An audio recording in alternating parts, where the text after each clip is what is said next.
दुनिया के लिए आज एक बहुत बड़ी खबर है, क्योंकि ये जो जंग चल रही है ईरान, अमेरिका और इजराइल की, पूरी दुनिया उथल पुथल हुई है और हम पर भी इसका बहुत असर पड़ रहा है। प्राइम मिनिस्टर भी आज इस पर पार्लियामेंट में बोले हैं, वो भी आपको बताएंगे। लेकिन बड़ी खबर यह है कि ट्रंप ने आज एक पोस्ट किया जिससे दुनिया को थोड़ा सा यह आश्वासन मिला कि शायद ये जंग अब बहुत लंबी न चले।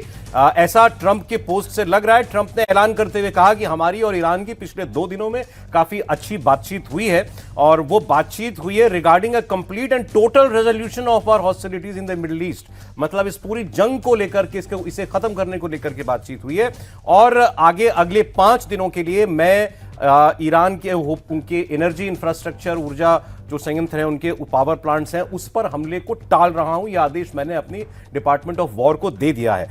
अब आज इसको लेकर के कंफ्यूजन चल रही है, वो ये कि क्या इसको सीज फायर कहा जाए या केवल ट्रंप ने एक डेडलाइन बढ़ा दी है। क्योंकि आप याद कीजिए, उन्होंने 48 घंटे की डेडलाइन ईरान को दी थी कि वो स्ट्रेट ऑफ हॉर्मुज खोलें, वरना 48 घंटे के बाद वो ईरान के ऊर्जा संयंत्रों पर हमला शुरू कर देंगे, पूरे ईरान में अंधकार फैला देंगे।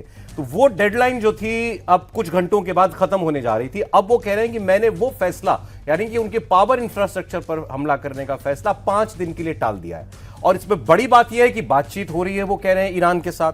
अब ईरान क्या कह रहा है, ईरान का कोई ऑफिशियल स्टेटमेंट इस पर अभी तक नहीं है, लेकिन ईरान का जो स्टेट मीडिया है, वहां के जो टीवी चैनल है सरकारी, उन पर यह बयान चल रहा है कि यह स्टेटमेंट चल रही है कि हमारी अमेरिका से कोई बातचीत नहीं हुई है और ट्रंप को पीछे हटना पड़ा है क्योंकि हमने इतना जोरदार उनको जवाब दिया।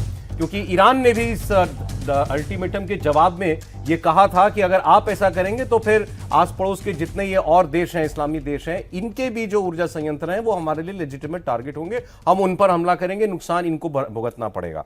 अब नेतन्याहू का भी इसके ऊपर अभी एक इंटरव्यू में वो बोल रहे थे, अभी का उनका एक स्टेटमेंट है चंद मिनट पहले का, मतलब ट्रंप की पोस्ट के बाद।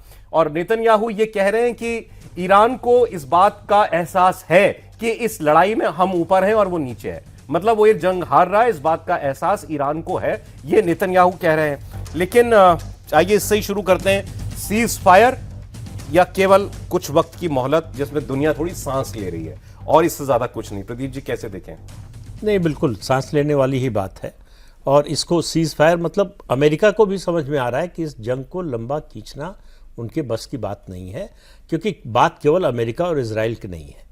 जो ईरान कर रहा है अरब कंट्रीज़ के साथ, गल्फ कंट्रीज़ के साथ, उससे पूरी दुनिया में उथल पुथल होने, मतलब पूरी दुनिया की इकॉनमी जो है भयंकर मंदी की ओर जा सकती है। और जो नई धमकी दी ईरान ने कि हमारा डीसैलिनेशन प्लांट जो है उसको बर्बाद कर देंगे, तो उसके बाद तो हाहाकार मचेगा। तो अमेरिका और इजराइल का नुकसान इस जंग में ईरान ने बहुत कम किया है। अगर तुलना करें हम मिडिल ईस्ट कंट्रीज से, खाड़ी के देशों से, उनका जितना नुकसान किया है। अब वो ऐसा है कि उनको लग रहा है कि इसी से दबाव बन सकता है, यही लोग दबाव डालें जो मिलकर और अमेरिका और इजराइल पर दबाव डालें कि ये जंग रोकी जाए। तो उसका उन्होंने तरीका खोज लिया। स्ट्रेट ऑफ हॉर्मुज को लेकर मुझे लगता है कि अमेरिका की स्ट्रेटजी गलत साबित हुई। उन्होंने गलत सोचा था। उन्होंने देखा कि 79 में जब क्रांति हुई, इस्लामिक राज आया, उस समय नहीं बंद हुआ, थोड़े समय के लिए को छोड़कर। उसके अलावा ईरान इराक युद्ध हुआ तब नहीं हुआ। पिछले साल 12 दिन का युद्ध हुआ ईरान के साथ, उस समय स्ट्रेट ऑफ हॉर्मुज नहीं बंद हुआ। तो ये बंद नहीं होगा, ये शायद इमेजिन करके चला अमेरिका और इजराइल दोनों। लेकिन ईरान ने स्ट्रेट ऑफ हॉर्मुज बंद करके इतना बड़ा लेवरेज है उनके पास ये कि उससे पूरी दुनिया परेशान है जी। केवल अमेरिका और इजराइल की बात नहीं है। दूसरा, जिस तरह से हमला उन्होंने अरब कंट्रीज पर किया है, देखिए अरब साइकी को उन्होंने बहुत बड़ी, अरब जो प्राइड है उसको बहुत बड़ी चोट पहुंचाई है। अभी जंग में जो होगा वो तो अलग बात है, लेकिन ये लंबे समय का घाव है। इसको बहुत आसानी से ईरान भर नहीं पाएगा, कुछ भी करे।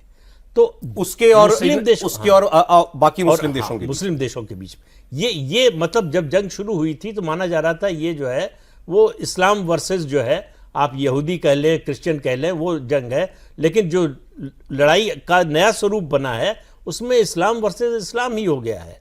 और जिन खाड़ी के देशों पर हमला कर रहे हैं, ऐसा नहीं कि सब सुन्नी देश है, वहाँ अलग अलग देशों में शिया पॉपुलेशन भी अच्छी खासी है।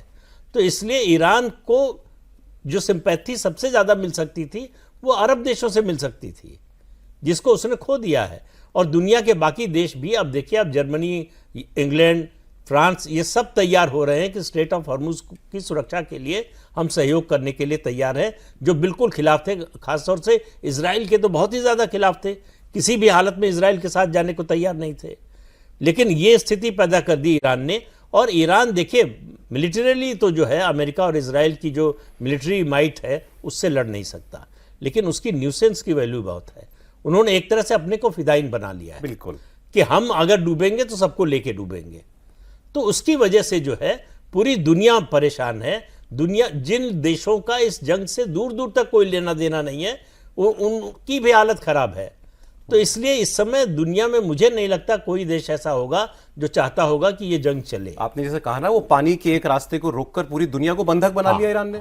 पूरी दुनिया परेशान है कि भाई ये खुलवाओ स्ट्रेट ऑफ हॉर्मुज।